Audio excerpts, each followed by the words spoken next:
اللهم كل وليك الحجة بن الحسن صلواتك عليه وعلى آله في هذه الساعة وفي كل ساعة وليا وحافظا وقائدا وناصرا ودليلا وعينا حتى تسكنه أرضك طوعا وتمتعه فيها طويلا.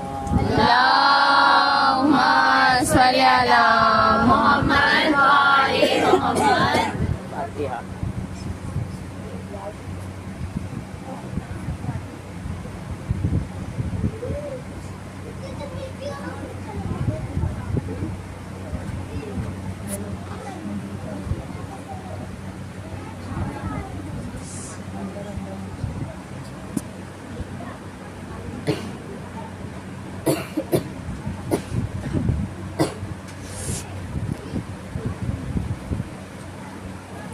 أعوذ بالله من الشيطان الرجيم. بسم الله الرحمن الرحيم. رب اشرح لي صدري ويسر لي أمري واحلل عقدة من لساني يفقهوا قولي ولا حول ولا قوة إلا بالله العلي العظيم. حسبنا الله ونعم الوكيل نعم المولى ونعم النصير. الحمد لله رب العالمين بارئ الخلائق أجمعين فاطر السماوات والأرضين والصلاة والسلام على سيد الأنبياء والمرسلين شفيع المسلمين نصير الفقراء والمساكين سيدنا وسندنا وحبيبنا وشفيع ذنوبنا وطبيب قلوبنا بالقاسم محمد. اللهم صل على محمد وآل محمد وعلى آله وصحبه الطيبين الطاهرين المعصومين المظلومين ولعنة الله تعالى أعدائهم وقتلتهم أجمعين من الآن إلى قيام يوم الدين. أما بعد فقد قال الله تبارك وتعالى في كتابه المجيد وفرقانه الحميد. بسم الله الرحمن الرحيم. قل لا أسألكم عليه أجرا إلا المودة في القربى. کہہ دو اے رسول کہ میں کوئی اجر رسالت نہیں چاہتا سوائے اس کے کہ میرے قرابت داروں کا حق ڈالا ہے. سلوات بھیجتے ہیں. اللهم صل على محمد وآل محمد. رسول اللہ کی پروردگار ہم جتنی بھی حمد و ثنا کریں، جتنی بھی اس کی تعریف کریں، جتنی بھی اس کی توصیف بیان کریں کم ہے کہ اس نے بے شمار نعمتیں خلق کی اور سب سے بہترین قیمتی نعمت جو ہے تو اس نے ہم کو دی ہے. ہم انسانوں کو اللہ نے اتنا بڑا شرف دیا کہ چار معصومین علیہ السلام کا معتقد بنایا. جب ہم ان پر اعتقاد رکھتے ہیں تو پھر ضروری ہے کہ ہم ان سے محبت زیادہ سے زیادہ کریں، کیونکہ جس وقت اہل مدینہ نے جو بالکل تاریکی میں گمراہی کے گڑھے میں گرے ہوئے تھے، جب انہوں نے چاہا کہ رسول اللہ کو کچھ دیوے، رسول اللہ سے کہتے ہیں کہ ہم چاہتے ہیں ہم آپ کو کچھ تحفے دیں. رسول اللہ نے کہا اللہ نے مجھے بغیر مانگے بہت کچھ دیا ہے، مجھے تمہاری کوئی چیز نہیں چاہیے. تو پروردگار نے یعنی رسول اللہ سے کہا کہہ دو اے رسول کہ میں کوئی اجر نہیں چاہتا. میں نے اگر تم کو گمراہی کے گڑھے سے نکالا ہے، میں نے تاریکی سے تم کو نکالا ہے، تو اگر تم چاہتے ہو اجر رسالت دینا تو صرف میرے قرابت داروں سے محبت کرو. یعنی محبت اہل بیت ہمارے لیے بہت زیادہ ضروری ہے. جب ہم ان سے محبت کریں گے تو وہ چاہتے کیا ہیں ہم سے، کیونکہ جو ہم سے محبت کرتا ہے اور ہم جس سے محبت کرتے ہیں تو ہم یہی چاہتے ہیں کہ جس سے ہم محبت کرتے ہیں وہ کبھی ہم سے ناراض نہیں ہو. ہم اس کے بارے میں جانتے ہیں کہ وہ چاہتا کیا ہے. تو بس ہم کو یہ جاننا چاہیے ہے کہ ہمارے امام ہم سے کیا چاہتے ہیں، ہمارے امام ہم کو کس طرح اپنے سے قریب رکھ سکتے ہیں، ہم امام کی کس طرح اطاعت کر کے امام سے محبت کر کے ہم کس طرح اللہ سے قریب ہو سکتے ہیں. تو سب سے بہترین ذریعہ جو ہے وہ مجلس امام حسین علیہ السلام ایک سلوات ہے.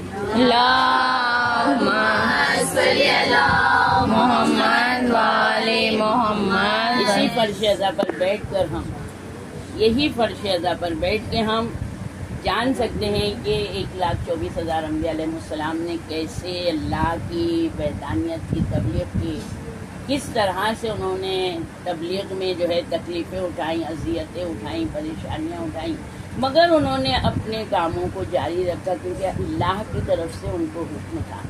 وہ اللہ کے نمائندے تھے، الہی نمائندے تھے. تو یہاں کے اوپر ہم لوگ صرف اور صرف ذکر اہل بیت ہی کرنا ہے. اس ممبر کا حق کیا ہے؟ یہ رسول اللہ کا ممبر ہے.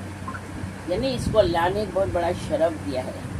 تو ہم جب ممبر رسول پر بیٹھیں تو صرف اور صرف ہم کو اہل بیت علیہ السلام، رسول اللہ، انبیاء علیہ السلام، اس کے علاوہ ہم کو کوئی تذکرہ نہیں کرنا.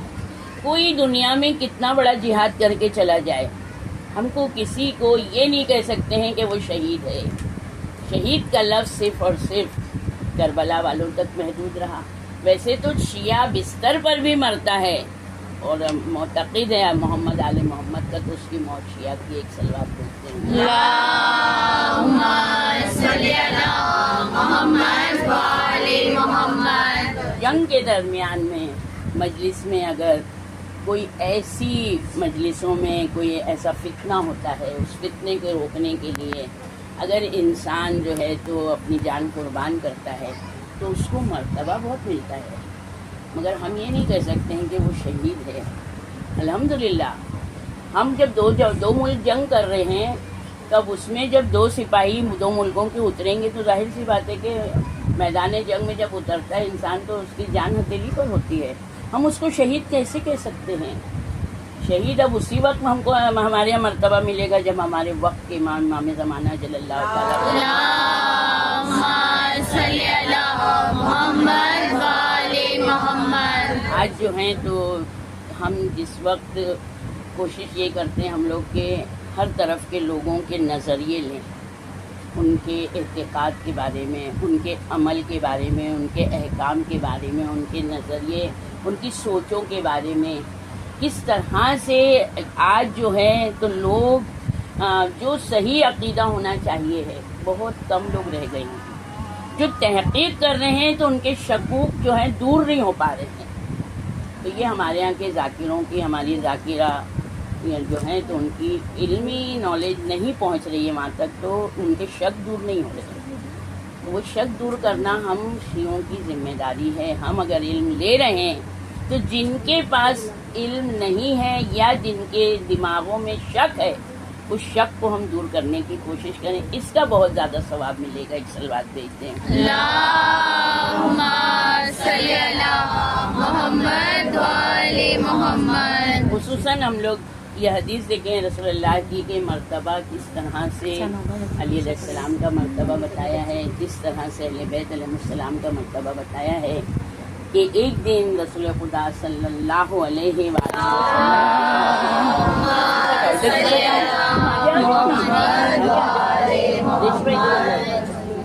ایسا کہو اندر آ جاؤ. محمد وآل محمد.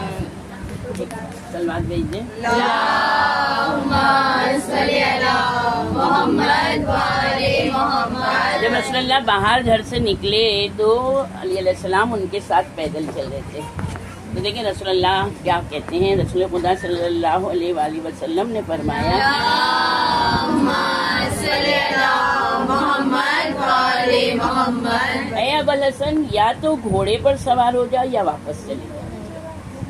رسول اللہ یہ کہہ رہے ہیں مولا کائنات سے، کیونکہ خدا نے مجھے حکم دیا ہے کہ تم گھوڑے پر سوار ہو جب میں سوار ہوں. یعنی جب رسول اللہ گھوڑے پر سوار ہوں تو مولا کائنات علی بن ابی طالب علیہ السلام کو بھی گھوڑے پر ہی سوار ہونا چاہیے. صلی علی محمد وآل محمد. تم گھوڑے پر سوار ہو جب میں سوار ہوں. آپ پیدل چلیں اگر میں پیدل چلوں، اور تم بیٹھو جب میں بیٹھا ہوں. مگر یہ کہ خدا نے حدود بیان کی ہیں تو ضروری ہے کہ تمہارے لیے بھی قیام و قعود ہو. خدا نے مجھے کوئی کرامت نہیں دی مگر یہ کہ ویسی کرامت خدا نے تجھے بھی عطا کی ہے. اللہ نے علی علیہ السلام کو اتنا بڑا مرتبہ دیا ہے. جیسے رسول اللہ ہے ویسے ہی مولا کائنات صرف اور صرف رسول اللہ پر وحی آتی تھی، علی علیہ السلام پر وحی نہیں آتی تھی. تجھے بھی عطا کی ہے. خدا نے مجھے نبی و رسول بنایا، تجھے میرا ولی بنایا. تو خدا کے حدود کو قائم کرے گا، مشکلات کے وقت قیام کرے گا. خدا کی قسم جس نے مجھ محمد کو حق کا نبی بنایا، کوئی شخص مجھ پر ایمان نہیں رکھتا جبکہ تیرا منکر ہے. کوئی شخص میرا اقرار نہیں کرتا جبکہ تجھ سے انکار کرتا ہے. کوئی شخص خود پر ایمان نہیں رکھتا جبکہ تجھ سے کفر کرتا ہے. آج بہت سے لوگ خود کہتے ہیں کھل کے کہ تم لوگ علی کو پہلا مانتے ہو، ہم لوگ چوتھا مانتے ہیں. کیا فرق ہے؟ زمین اور آسمان کا فرق. ہم لوگ خلیفہ بلا فصل، جیسا نبی ویسا علی، جیسا نبی ویسا اس کا وسیع. لوگ اس طرح نہیں مانتے. امام حسین علیہ السلام کو ہم مانتے ہیں، امام حسین علیہ السلام کو ہم بھی ان کے لیے سبیلے رکھتے ہیں، ہم بھی ان کے لیے شربت بناتے ہیں. کیا یہ چیزیں ان کو جنت میں لے جائیں گی؟ ہاں، ان کو برزخ میں جو ہے تو اس چیز سے سہولت ملے گی، ورنہ ہم علی کو چوتھا خلیفہ ماننا یا امام حسین علیہ السلام کے لیے ہم جو بھی کریں، جتنا بھی خرچ کر لیں، خرچ کتنا بھی کریں گے تو وہ اللہ کی دیا ہوا ہے، مگر خرچ کی جو شرطیں ہیں اگر وہ پوری نہیں ہوں گی تو اللہ اس عمل کو قبول نہیں کرے گا. برزخ کے لیے بہت آسانیاں ہیں. مولا کائنات سے محبت کے لیے ہے، رسول اللہ سے محبت کے لیے ہے، امام حسین علیہ السلام سے محبت کے لیے. وہ محبت کے لیے صرف برزخ میں سہولت ہے. اگر ایمان نہیں ہے تو وہ جنت میں تو انٹری نہیں ہے. یہاں کے اوپر ہم لوگ یہ دیکھیں کہ اگر ہم مولا کائنات کو واقعی خلیفہ بلا فصل مانتے ہیں تو جیسا رسول اللہ نے حکم دیا ہے ویسے ہی ہمارے علیہ السلام کی اطاعت کریں. صلوات اللہم صلی علی محمد وآل محمد. آگے رسول اللہ کہتے ہیں تیرا فضل میرے فضل سے ہے، میرا فضل تیرے ساتھ خدا کے فضل سے ہے. خداوند کا قول ہے کہ خدا کے فضل و رحمت سے ہے، اور اسی لیے ان کو خوش ہونا چاہیے. اور یہ بہتر ہے اس سے کہ جس کو جمع کرتے ہیں. تمہارے نبی کی نبوت خدا کا فضل ہے، خدا کی رحمت و ولایت حضرت علی ابن ابی طالب علیہ السلام. صلی علی محمد وآل محمد. اسی لیے رسول اللہ نے فرمایا میری نبوت اور علی کی ولایت کی وجہ سے شیعوں کو ہمیشہ خوش رہنا چاہیے. یعنی ہمارے پاس اگر دنیا کی دولت نہیں ہے، دنیا کے آسائش نہیں ہیں، دیکھیں ہم لوگ مجلسوں میں ہر ایک کے گھر جاتے ہیں، کروڑ پتیوں کے گھر بھی جاتے ہیں اور غریبوں کے گھر بھی جاتے ہیں، مگر کبھی ہمارے ذہن میں یہ نہیں ہونا چاہیے کہ ہمارے پاس یہ چیز نہیں ہے. اللہ نے جو ہم کو دیا ہے وہ بہتر دیا ہے. اگر امام حسین کی مجلس میں خلوص ہے تو سب کچھ ہے. اگر خلوص ہے، اب خلوص سے پانی بھی پلا دیں گے تو امام حسین علیہ السلام کی مجلسوں میں ویسے ہی آپ کو اجر ملے گا جو کروڑوں کا خرچ کرتے ہیں. کروڑوں کا خرچ کرنے کے بعد میں اگر ریاکاری ہے تو وہ مجلس ہمارے ہی منہ پہ دے دی جائے گی. نیک عمل کرنا بہت آسان ہے، نیکیاں کرنا بہت آسان ہے، مگر نیک عمل قبول ہونا بہت سخت ہے. نیت آسان ہے کرنا، جب تک ہماری نیت ہے کہ ہم کو یہ کرنا ہے ہم کو اس کا اجر ملتا رہے گا، مگر نیت کی بنا پر اگر عمل میں فرق آ گیا تو جو ہمارا اجر تھا وہ ختم. ریاکاری نہیں ہونا چاہیے.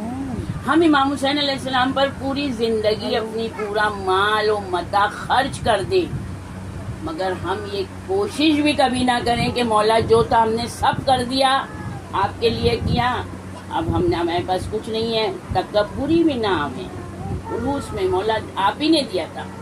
لوگ پورے 2 مہینہ 8 دن کی عزاداری کرتے ہیں، کھانے بھی کھلاتے ہیں، ان کے گھر کبھی فقیری نہیں آتی ہے. ہم کھانے میں کیا کھاتے ہیں؟ روٹی اور چاول ہی تو کھاتے ہیں.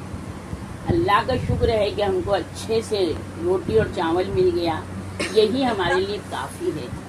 بہت سے گھر ایسے ہیں کہ جن کے پاس کھانے کو روٹی نہیں ہے، مگر وہ امام حسین علیہ السلام کی مجلس سے پڑھتے ہیں. یہ چیز جو ہے امام حسین کی مجلس میں خرچ کرنا ہر ایک کے دل کی بات نہیں ہے، ہر آدمی نہیں کر سکتا ہے. جس کے دل میں بالکل امام حسین بس جائیں گے وہ یہ کبھی نہیں سوچے گا کہ میں کتنا کیسے کروں، کیا کروں، حساب لگائے گا. امام حسین کی مجلس میں حساب لگا کے خرچ کریں گے تو ہم کو حساب سے ہی ملے گا.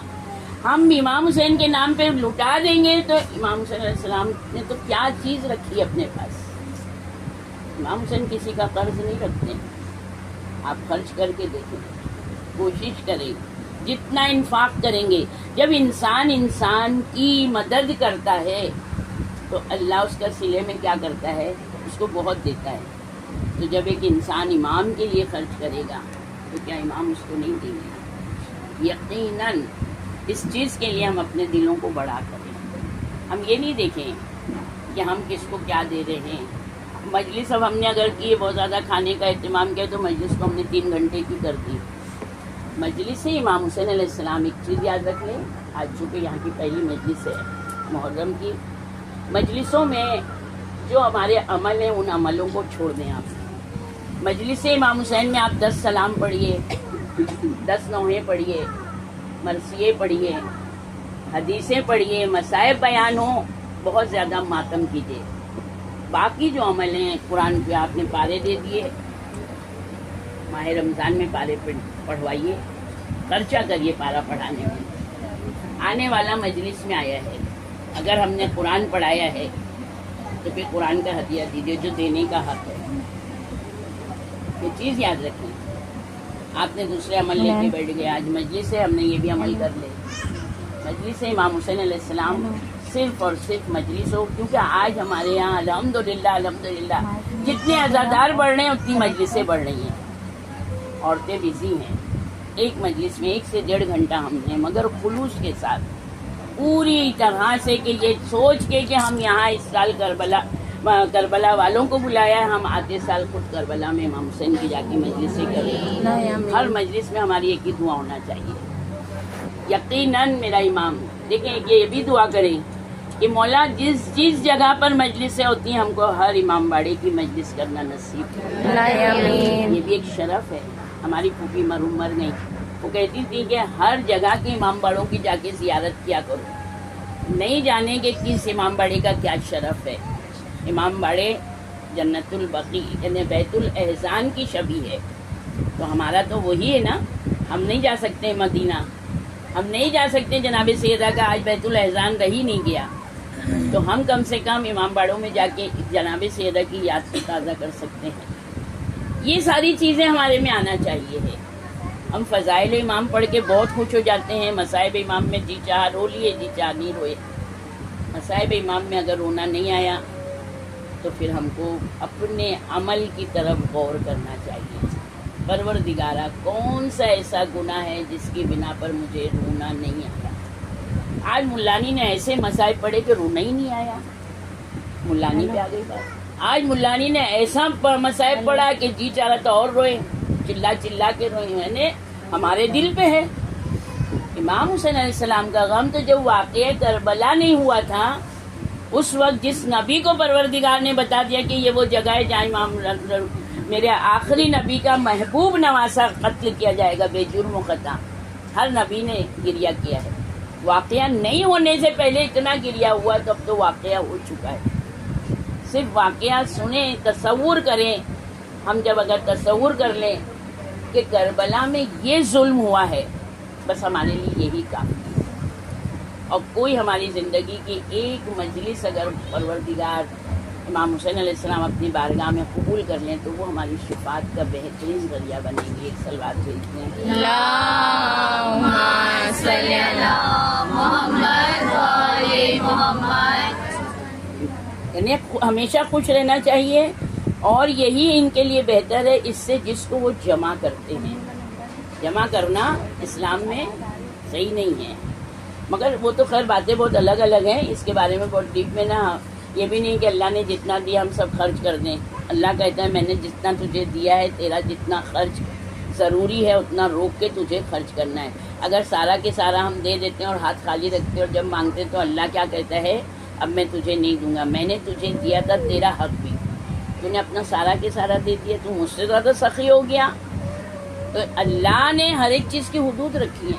اب یہی چیز جاننے کے لیے تو ہم کو دینی تعلیم حاصل کرنا چاہیے کہ دین کیا بتا رہے ہیں ہم کو، اس کے مطابق ہم کو خرچ کرنا. یا تو ہم بہت ہی بخیل ہیں اور یا ہم اتنے سخی ہو گئے کہ خود ہم کو مانگنا پڑ رہا ہے کسی سے. ایک صلوات بھیجتے ہیں. اللہم صلی علی محمد و آل محمد. یعنی شیعوں کے مخالف جس کو جمع کرتے ہیں اولاد و مال، یعنی آل و اولاد کو اس دنیا میں اکٹھا کرتے ہیں. خدا کی قسم اے علی تجھے سوائے اس کے خلق نہیں کیا گیا مگر خدا کی عبادت و پرستش کی جائے تمہارے وسیلے سے. معالم دین پہچانے جائیں تاکہ گمراہ راستے سے ہدایت کے راستے کی پہچان ہو سکے. تحقیق گمراہ ہوا بتحقیق گمراہ ہوا وہ جس نے تجھے گم کر دیا. خدا کی طرف ہدایت نہیں پا سکتا جو تیرے راستے کا انتخاب نہیں کرتا ہے، تیری ولایت کے دامن سے تمسک نہیں کرتا. یہی ہے خداوند کا فرمان کہ میں بخشنے والا ہوں اس کو جو توبہ کرتا ہے، ایمان لے آتا ہے، عمل صالح کرتا ہے، پھر ہدایت پاتا ہے.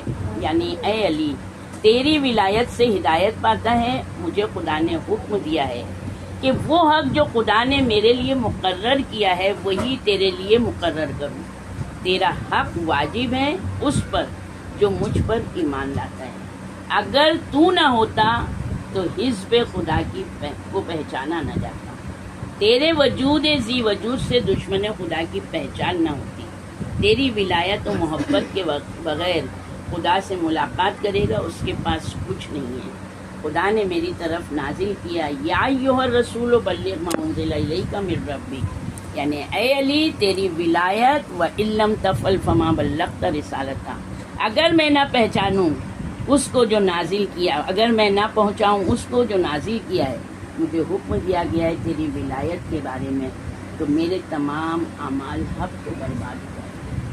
غدیر میں ہم نے بہت سنا، یعنی اللہ نے رسول اللہ سے کہا اگر تم نے جو اعلان تم کو کرنے کا حکم دیا ہے، یعنی علی علیہ السلام کی ولایت کا اعلان کر دو، یہ کام نہیں کیا تو تم نے گویا رسالت کا کوئی کام نہیں کیا. جب رسول اللہ کو اللہ کہہ رہے کوئی رسالت کا کام نہیں کیا، تو پھر ہم جیسے بندوں کے پاس اگر علی علیہ السلام کی ولایت نہیں ہوگی تو کیا ہمارے اعمال قبول ہوں گے؟ اللہ کا شکر ہے، مالک کا کروڑوں کروڑ احسان ہے کہ اس نے ہم کو علی علیہ السلام کی ولایت پر پیدا کیا. اللہ اس ولایت کو باقی رکھے، اس میں اضافہ کرے. جب کوئی قیمتی چیز ہمارے پاس ہوتی تو ہم کو بہت اس کو سمجھ کے بہت چھپا کے رکھتے ہیں. تو بس علی علیہ السلام کی ولایت میں اضافہ ہو، اس کے لیے ہم ہمیشہ نیکیاں کرتے رہے. ایک صلوات بھیجتے ہیں یا علی محمد وآل محمد صلوات اللہم صلی علی محمد وآل محمد. اور جو بھی تیری ولایت و محبت کے بغیر خدا سے ملاقات کرے گا اس کے سب اعمال ضائع و برباد ہو جائیں گے. اور یہ وعدہ ہے جو میرے لیے معین کیا گیا ہے. میں کچھ نہیں کہتا مگر وہی جو خدا کا فرمان ہے. جو بھی تیرے بارے میں کہتا ہوں وہ خدا کا فرمان ہے جو میری طرف نازل کیا گیا ہے. یقیناً مولا کائنات کو الحمدللہ جس نے اب بلا خلیفہ بلا فصل مان لیا، الحمدللہ ہم نے الحمدللہ جتنا بھی ہم اس بارے میں اللہ کا شکر ادا کریں کم ہے کہ جیسا ہم نے زبان سے اقرار کیا، جیسا ہم پیدا ہو گئے، اللہ ہم کو دل میں ہمارے امام کی ولایت کو راسخ رکھے. ہم اپنے امام کو دل سے زیادہ چاہیں، اپنے سے زیادہ اپنے امام کو چاہیں. جس نے بھی اپنے کو اپنے امام سے زیادہ چاہا ہے آج ان کا نام سنینی حروفوں میں لکھا گیا ہے. وہی لوگ ہیں جیسے جناب سلمان جس وقت مولائے کائنات کے گلے میں رسی باندھ کر لے جا رہے ہیں، چاہتے تو تلوار نکال کے کر سکتے تھے، مگر وہ علی علیہ السلام کا چہرہ دیکھ رہے ان کے ہاتھوں کی طرف متوجہ ہیں کہ میرا امام کیا چاہتا ہے. امام نے تلوار نہیں نکالی، جناب سلمان کا تسمے پہ ہاتھ ہے مگر تلوار نہیں نکالی. کہیں پر بھی یہ لوگوں نے امام کو کچھ یہ نہیں کہا مولا آپ نے ایسا کیوں کیا. کبھی بھی ہمارے امام کے کسی بھی عمل میں ہم کو کوئی شک نہیں لانا چاہیے، کیونکہ امام جو کرتے ہیں وہ اللہ کا حکم ہے. امام حسن علیہ السلام نے صلح کیوں کر لی؟ امام حسن علیہ السلام کو اللہ کی طرف سے حکم تھا. رسول اللہ نے جو حدیثیں بیان کی تھی کہ میرا یہ دونوں بیٹے امام ہوں گے، چاہے یہ کھڑے ہوں چاہے یہ بیٹھے ہوں، یعنی یہ دونوں بیٹے میرے امام ہوں گے. جب رسول اللہ نے بات کہی تھی تو ظاہر سی بات ہے امام حسن علیہ السلام صلح کریں گے، امام حسین علیہ السلام جنگ کریں گے. اگر امام حسین علیہ السلام صلح نہیں کرتے امام حسن علیہ السلام تو امام حسین علیہ السلام جنگ نہیں کر سکتے. ایک سلوات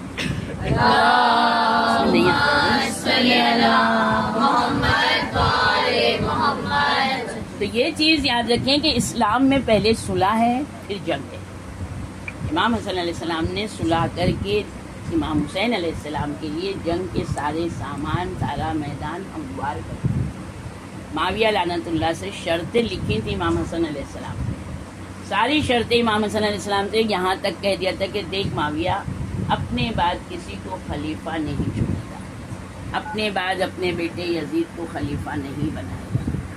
یہاں تک امام نے کہہ دیا تھا کہ میرے بابا کو جو سب کیا جاتا ہے ممبروں سے، یہ نہیں کیا جائے گا۔ ساری شرطیں توڑی تھی معاویہ نے، امام حسن علیہ السلام نے شرطیں لکھوائی تھی، سائن کیا اس نے، مگر اس نے کیونکہ مکار تھا، فریبی تھا، یعنی آج شیعہ اگر ہم ہیں تو پھر ہمیں مکر جیسی صفت نہیں آنا چاہیے، مکاری نہیں آنا چاہیے، علی علیہ السلام کی طرح واضح رہنا چاہیے۔ کیوں ہمارے امام سے لوگوں نے دشمنی کی؟ یا میرے امام نے کسی کے ساتھ برا کیا تھا؟ مگر امام اگر چھوٹی سی بھی غلطی ہوتی تھی تو امام اس کی اصلاح کرتے تھے، امام اصلاح کرتے تھے، امام دیکھ کے نظر انداز نہیں کرتے تھے۔ چھوٹی چھوٹی چیزیں امام نے بتائی ہیں۔ جب باپ بیٹے امام کے گھر آئے ہیں اور کھانا کھانے کے بعد باپ کا ہاتھ امام نے دھلایا، وہ کہتے ہیں نہیں مولا میں آپ کے ہاتھ دھلاؤں، آپ میرے امام ہیں۔ امام نے کہا نہیں، تو میرا مہمان ہے۔ دیکھیں مہمان اور میزبان کے کیا فرائض ہیں، یہ تک ہمارے امام نے بتائے۔ امام نے ہاتھ اس کا دھلایا اور بیٹے آواز دی محمد حنفیہ کو کہ اگر یہ باپ بیٹے ساتھ میں نہیں آتے، بیٹا اکیلا آتا تو میں اس کا ہاتھ دھلاتا، مگر باپ بیٹا ساتھ میں ہے تو احتراماً باپ کا ہاتھ باپ نے دھلایا، بیٹے کا ہاتھ بیٹا دھلایا۔ اتنا زیادہ احترام ہے باپ بیٹے کا، کس نے بتایا ہے؟ کیا ہم اس طرح اپنے ماں باپ کا احترام کرتے ہیں؟ آج ہمارے معاشرے میں چیخ کے بات ہونا، کوئی بھی چیز میں ہم ان کی نافرمانی خوشی سے آسانی سے کرتے تھے، پھر ہم کہتے ہیں ہم علی کے شیعہ ہیں۔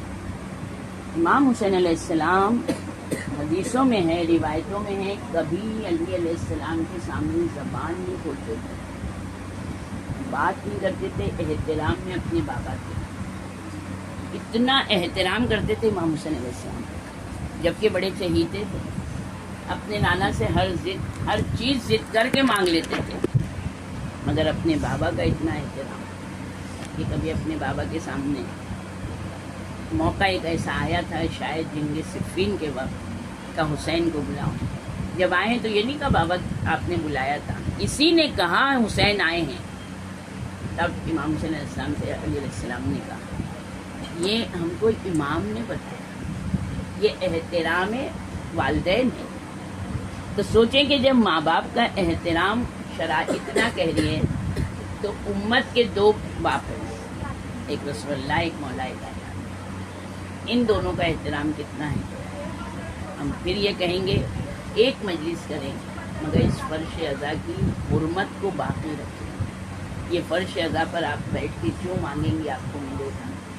اس فرش ازا پر بیٹھ کے اپنے گناہوں کی معافی مانگیں، جانے انجانے ہم سے غلطی گناہ ہوتی ہے، مولا صرف آپ ہی کی صف ازا ہے جس پر ہمارے ہر گناہ معاف ہوتے ہیں۔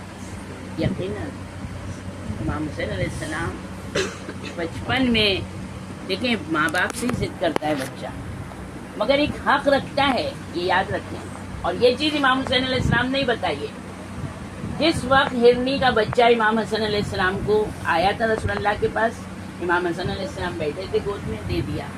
امام حسن علیہ السلام جب گھر پہ لے گئے، کیونکہ واقعہ سنا ہوا ہے، صرف پوائنٹ اس کا بتانا ہے کہ امام حسن علیہ السلام گھر لے گئے، امام حسین علیہ السلام نے دیکھا بھیا کس نے دیا، کہا نانا نے، فوراً دوڑتے ہوئے آئے، نانا مجھے بھی چاہیے۔ امام تھے، امام کو پتا ہے کہ نانا کے پاس ایک ہی بچہ آیا تھا تو دے دیا، مگر یہاں بتایا امام حسین علیہ السلام کہ اللہ کی نظر میں ہمارا کیا شرف ہے۔ وہ ہیں یہ امام ہمارے کہ بیٹھتے ہیں زمین پر، آسمان والوں سے منگوا لیتے جو چاہے منگوا لے۔ یہ ہمارے امام کو اللہ نے شرف دیا کیونکہ جنت ان کی ہے۔ وارث جو بھی چیز کا جو وارث ہوگا وہ جہاں کہیں بھی بیٹھا ہوگا وہ منگوا لے گا۔ امام حسین علیہ السلام کو دنیا کی کسی چیز کی ضرورت نہیں، مگر یہ چیز بتائی کہ دیکھو اللہ کی نظر میں کیا میرا مقام ہے. رسول اللہ بتا لیں گے میرے وہ بیٹے ہیں جن کا مقام اللہ نے اتنا بلند کیا ہے. نانا مجھے بھی چاہیے، نانا مجھے بھی چاہیے. کیا امام حسین علیہ السلام ضد کرتے تو رسول اللہ نے کہا خاموش ہو جاؤ حسین. رسول اللہ نے کچھ نہیں کہا. جب کئی بار کہا امام حسین نے کہ نانا مجھے بھی ہرموٹا چاہیے، آنکھوں میں آنسو آ گئے. ادھر آنکھوں میں آنسو آئے، ادھر دروازے پر دیکھا کہ ہجوم ہے، آواز ہو رہی. رسول اللہ نے کہا کیا ہوا دیکھو. اب جو دیکھا کہ یا رسول اللہ ہرنی اپنے بچے کے ساتھ آئی. رسول اللہ نے کہا آنے دو. ہرنی کہتی یا رسول اللہ جس جگہ میں تھی میں اگر وہاں سے دوڑتی بھی آتی تو میں اتنی جلدی نہیں آ سکتی تھی، کئی دن کا سفر تھا. مگر مجھے اللہ کی طرف سے ندا آئی جلدی اپنے بچے کو لے جا.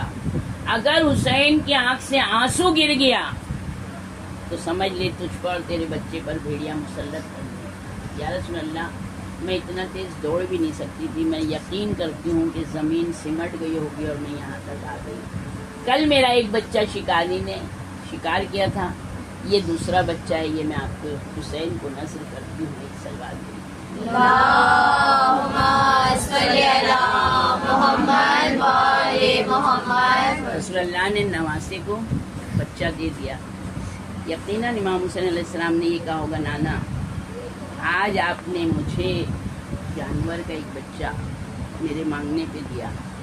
کل جب آپ اسلام کے لیے جب کل اسلام مانگے گا تو میں اپنے ہر بچے کو آپ کے اسلام پر قربان کر دوں گا. امام حسین کا ہر عمل مدینے کا، کربلا اس کا پاس ہے. ابتدا مدینہ ہے، انتہا کربلا ہے. بہت زیادہ امام حسین علیہ السلام جیسے جیسے امام حسین علیہ السلام پر ہم لوگ یہ کہتے ہیں مصیبتیں بڑھ رہی تھیں، مگر امام حسین علیہ السلام کے یہاں پر امتحان تھا. ویسے ویسے امام کے چہرے پر اور زیادہ نورانی چہرہ بڑھتا جا رہا ہے. سوچے کہ امام صبح سے ایک ایک کی لاش پہ دوڑ کے جا رہے ہیں. جو گیا ہے کربلا وہ جانتا ہے خیمہ گاہ سے قتل گاہ کتنی دور ہے. مگر جب بھی کوئی گرتا تھا مولا ہمارا سلام، آقا ہمارا سلام، بابا میرا سلام. میرا امام دوڑتا ہو جاتا تھا. میرے امام بھوکے بھی تھے، پیاسے بھی تھے. امام ہر ایک کے امام، میرا امام بھوک کی شدت بھی تھی، ساتھ میں عورتیں بھی تھی. امام کو ہر ایک چیز کا. مگر میرے امام نے کربلا میں وہ شہادت دی کہ اب قیامت تک کوئی دوسری کربلا نہیں ہو سکتی. امام حسین علیہ السلام جب سب قربان کر چکے، ایک مرتبہ امام نے کہا حل من ناصر ینصرنا. خیمے سے آواز آئی رونے کی. امام آئے خیمے کے دروازے پہ. کہا زینب کوئی بچہ پیاس سے مر گیا ہے. کہا نہیں بابا بھیا، آپ کی آواز استغاثہ نے وہ اصغر جو حرکت بھی نہیں کر سکتا تھا اس نے اپنے کو جھولے سے گرا دیا. کہا مجھے علی اصغر دے دو. امام حسین علیہ السلام نے جب علی اصغر کو مانگا ہے تو جناب رباب نے گود میں لیا. جناب رباب اپنے بچے کو بہت غور سے دیکھتی رہی. یہی کہا ہوگا علی اصغر نہ تو گھوڑے پر بیٹھ سکتا ہے، نہ تو تلوار لے سکتا ہے، نہ کچھ تو جنگ کر سکتا ہے. تو آخر اپنے بابا کی کیسے مدد کرے گا؟ تو تیار ہو گیا.